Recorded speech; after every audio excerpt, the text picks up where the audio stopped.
తెలుగు రాష్ట్రాల మధ్య కృష్ణా వివాదం ఢిల్లీకి చేరుకుంది. రేపు కేంద్ర జలవనరుల శాఖ ఆధ్వర్యంలో అపెక్స్ కౌన్సిల్ కీలక సమావేశం జరగనుంది. రెండు రాష్ట్రాల ముఖ్యమంత్రులతో పాటు అధికారులు కూడా హాజరవుతున్నారు. వినిపించాల్సిన వాదనల్ని కూడా సిద్ధం చేసుకున్నాయి రెండు రాష్ట్రాలు.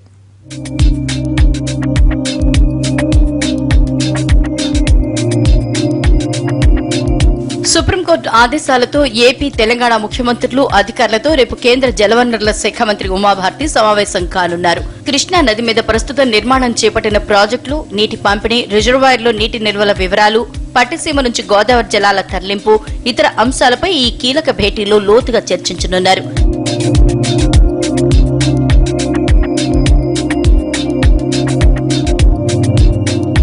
ఇటు వివాదం విషయానికి వస్తే కృష్ణా జలాల పంపిణీపై రెండు రాష్ట్రాలు కత్తులు దూస్తున్నాయి. ఒక దశలో రెండు రాష్ట్రాల పోలీసులు కొట్టుకునేదాకా వెళ్లింది పరిస్థితి. కృష్ణా జలాల పంపిణీకి విభజన చట్టంలో మేనేజ్మెంట్ బోర్డు ఏర్పాటు చేసినా సమస్య పరిష్కారం కాలేదు. ఇదిలా ఉండగానే కృష్ణా నదిపై పాలమూరు డిమ్డి ఎత్తిపోతల పథకాన్ని ప్రారంభించింది తెలంగాణ సర్కార్.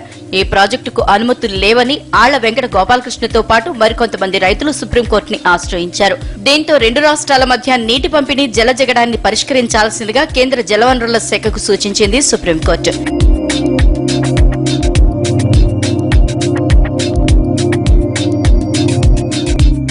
ఏపీ ప్రభుత్వం శ్రీశైలంలో తప్పుడు లెక్కలు చూపించి పోతిరెడ్డిపాడు ద్వారా నీరు తరలించుకుపోతోందని, టెలిమెట్రీ యంత్రాలు ఏర్పాటు చేసి నీటిని లెక్క కట్టాలని తెలంగాణ కేంద్రానికి ఫిర్యాదు చేసింది. పట్టిసీమ నుంచి గోదావరి నీటిని కృష్ణకు తరలిస్తున్నందున కృష్ణా జలాల్లో తెలంగాణ వాటా ఇచ్చేలా ఏపీ సర్కార్పై ఒత్తిడి తేవాలని కోరింది. మరోవైపు పాలమూరు డిమ్డి ఎత్తిపోతలకు అనుమతులు లేవని ఏపీ ప్రభుత్వం వాదిస్తోంది. దీనిపై ఏపీ జలవనరుల శాఖ మంత్రి ఉమామహేశ్వరరావు కేంద్ర జల సంఘానికి లేఖ రాసినట్లు సమాచారం. కృష్ణా నదిపై తెలంగాణ అక్రమ ప్రాజెక్టులు నిర్మిస్తోందని ఆరోపిస్తోంది ఏపీ. అపెక్స్ కమిటీ సమావేశంపై మంత్రి దేవినేని, ఇరిగేషన్ అధికారులతో చంద్రబాబు సమీక్ష నిర్వహించారు. ఎజెండాలోని అంశాలతో పాటు గోదావరిపై టీ సర్కార్ నిర్మిస్తున్న ప్రాజెక్టులపై అభ్యంతరాలు తెలపాలని నిర్ణయించారు.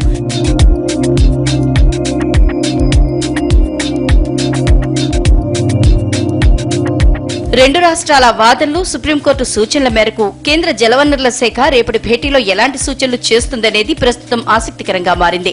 మరోవైపు అపెక్స్ కౌన్సిల్ సమావేశంలో పాల్గొనడంతో పాటు ప్రధానమంత్రి మోడీని కూడా ఇద్దరు ముఖ్యమంత్రులు వేర్వేరుగా కలిసే అవకాశాలున్నాయి.